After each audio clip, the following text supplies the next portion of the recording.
So I thought that this would be like a really cool way for me to branch out and try new different forms of photography. I looked up like the videos and like the work the students did and the website, and I saw that you guys focused on all aspects of journalism, so that's why I chose it. My mom actually used to be a part of First Take. She was one of the directors, and she would always, back in like the 90s, and she would always tell me about how like successful her students became and what they ended up doing in the journalism industry, so I figured I'd give it a shot and see what it would do for me. I always wanted to be a videographer, cinematographer also as well, and like I thought this program could like help me learn about what I wanted to do. I was inspired to take this program because I was interested in photojournalism, and I was already looking for programs to join and to learn about journalism, and I just knew this was something that I was passionate about, and so I wanted to learn more about it.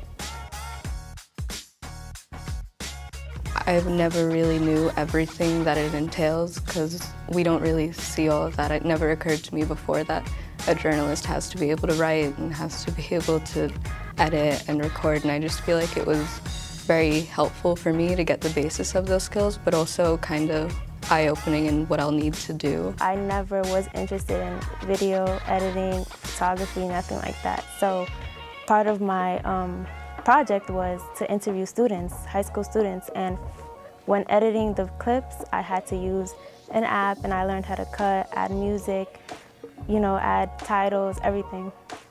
The photography workshop with Mariah was very different. It allowed for me to experience basically taking pictures from like a different perspective. I was looking at different angles and trying to incorporate different elements, for example, framing. I had never framed before.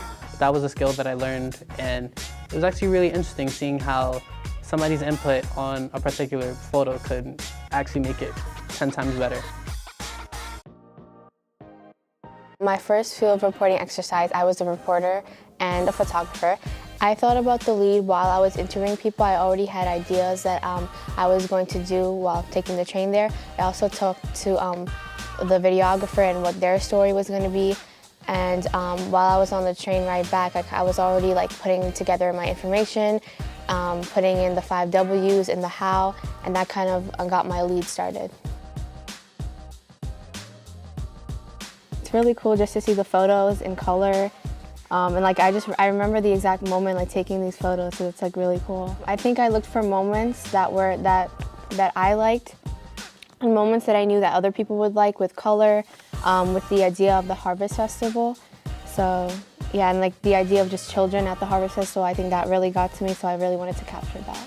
Well, leading up to the field reporting project, I was definitely a little nervous because I am pretty introverted, so I was nervous about like talking to people and just introducing myself and getting them to answer the questions. But once I realized that, you know, the worst they can say is no, I realized that it's bigger than my like anxieties of talking to people, and there's like a story that needs to be reported.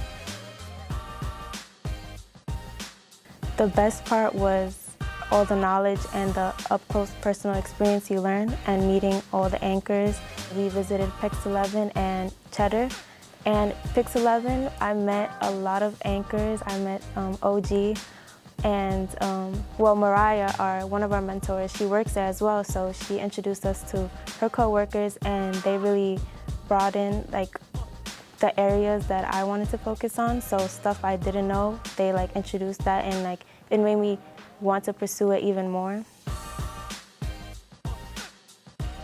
In my school, I took TV production, I'm taking journalism now, so I think at face value, when you look at the program, you'll probably think it's something that like, I could do this on my own, I can do it through my school, I don't have to put the extra time, I don't have to come here every day on a Saturday, but just getting to talk to people who are more experienced in the field, people who have been in journalism and know what it's like to be in the world and to try and work your way up.